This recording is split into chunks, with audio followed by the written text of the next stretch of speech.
OK, takže sme na hranici s Kosovom a je nám potrebná poistka. Čiže do Kosova, keď pôjdete, neplatí vám poistenie, ktoré štandardne máte, PZPčko na auto. OK, najkratšie možné poistenie na 2 týždne stojí 15 €, ako už je na Balkáne štandard. Terminál síce majú, ale nefunguje. Takže keď nemáš cash, tak si píči. Inak my cez Kosovo iba prechádzame do Severného Macedónska, do Skopje, ale najrýchlejšia cesta je cez Kosovo, Prištinu a do Skopje, takže... To nepíše ani na Ukrajine.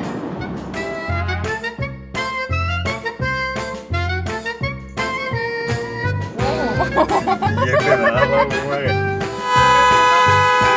Sa cez zatvorenú radu proste predbilo nejaké auto a tu vyzerá, že ľudia proti tomu protestujú, alebo ja neviem. Vítajte v Severnom Macedónsku. Jeden by si myslel, že to je vo výstavbe, ale ono by to muselo byť tak dlho vo výstavbe, že im to prerastá zelinou.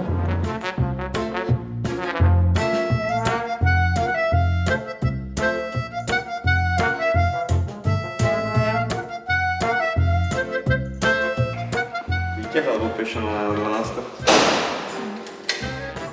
Ďakujem krásne. Iba 12.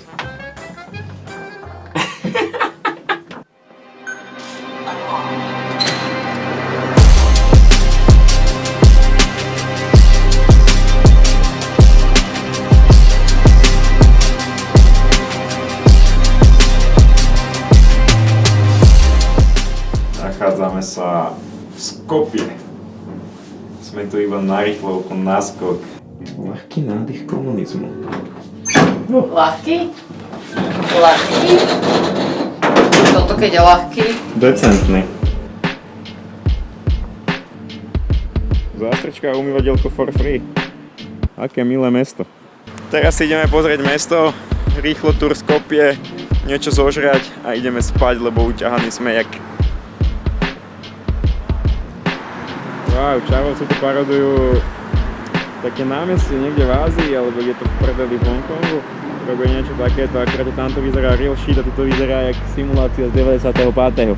A to je vlastne úplne v pohode, lebo celé toto mesto vyzerá jak z 95. Každopádne ideme do nejakej tradičnej reštiky. Má to 4,6 hviezdičky, 3800 hodnotení, to znie celkom sľubne. Akože úprimne vyzerá to tu asi o dosť horšie ako v Albánsku. Vôbec to tu nemá žiadny vibe, je to tu také proste, že nicotné, také, že načo. Taký feeling mám z toho, že načo. Skopský merák, bitches. OK, takže miestna kuchyňa, toto je moje, toto je jej, no.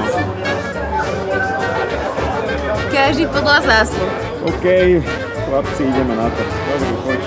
Wow, kokos, sedíme tu asi 35 minút a už tu boli za nami traja žobráci, z toho 2 deti.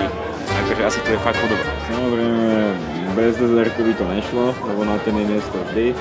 To teraz chvíľa napäťa, či lávový koláčik spraví to, prečo sa volá lávový. Oh, shit. Nečakal som to úprimne inak. To je super. OK. Ale majú tu Prime. Ja som piči z tohto, že na Slovensku nepredávajú Prime, ale v Severnom Macedónsku, kde je totálna chudoba, tak predávajú Prime za 8 €. Wow. OK, Zuzka stojí v rade na nejaký local shit, je tu ľudí jak keket v rade, tak uvidíme, čo tam nájdeme. Nejaký local game.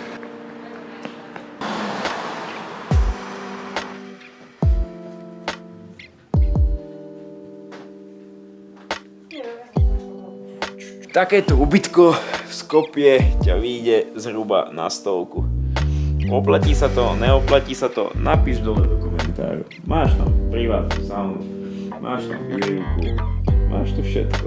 V tom obchode, v tej pekárni sme si kúpili 2 búrky. Sú to štvrtky búrka, hej, takže je to gigantické. Štvrtky búrkov nás vyšli dokopy na 2,40, prosím. Choďte do pekárne Kruh v Bratislave, nech vám spravka búrek, necháte za ňu asi tak do 5,50. No, že v Skopje žijú v roku 3023. Look at this. Movie night! Movie night. Movie night. Movie night. Pojebali ma do piče. Movie night. Ohoho! Vidíš? Všetko zhasol, zapol projektor a vysunul. Okrem toho, že mladý pán tu našiel gauč, tak tuto je prosím pekne hot tub, ktorého si tuto háčkáme a takto budeme pozerať filmy. Yes. Ideme sa teraz aspoň veľmi narýchlo pozrieť do mesta, do Skopje, ako to tu vyzerá. Veľké očakávania od toho úprimne nemám. A ponáhľame sa, lebo čaká nás dlhá cesta cez Bulharsko do ďalekých končín Rumunska. Videli ste niekedy niečo také? Akože ja som chalan z dediny, hej, ale už som svet pochodil a splachovacie vecko na dotykový displej, to je moc aj na mňa. Zatiaľ mám taký pocit, že najväčšou dominantou tohto mesta je tento futbalový štadión, ktorý je úplne gigantický. Čo je ťažký bizar, pretože neviem, nikdy som nepočul o nejakých veľkých výsledkoch macedónskej reprezentácie alebo futbalových klubov. Počet kalórií na schodoch.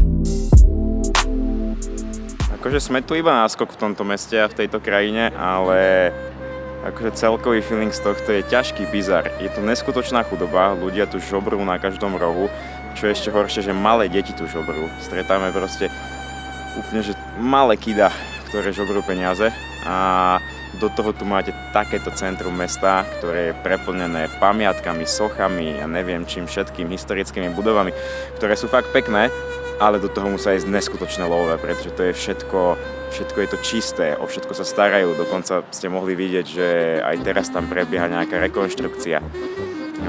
Napríklad, keď idete do Nemecka, vidíte tam katedrály, sú celé také zošednuté, zčiernalé.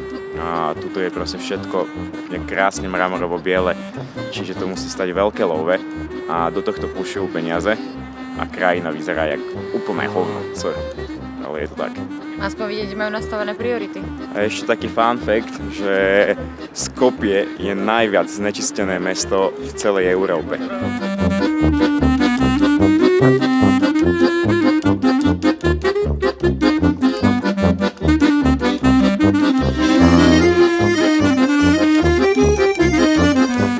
Čo týka toho znečistenia, tak paradoxne dnes je tu so vzduchom všetko úplne v poriadku. Ale dám vám sem obrázky toho, jak to tu vyzerá, keď je tu fakt seriózny smog a je to čisté peklo. Akože ja chápem, že sú hrdí na svoju históriu, ktorá je fakt že bohatá. Narodil sa tu Alexander Macedónsky, ktorý bol najväčší panovník svojho času. Čo bolo, to bolo. Asi sa treba posunúť dopredu a trochu sa viac starať o to, jak tá krajina vyzerá, jak to ľudia žijú a nie zveľaďovať stále do nekonečna tisícročné pamiatky a tak ďalej.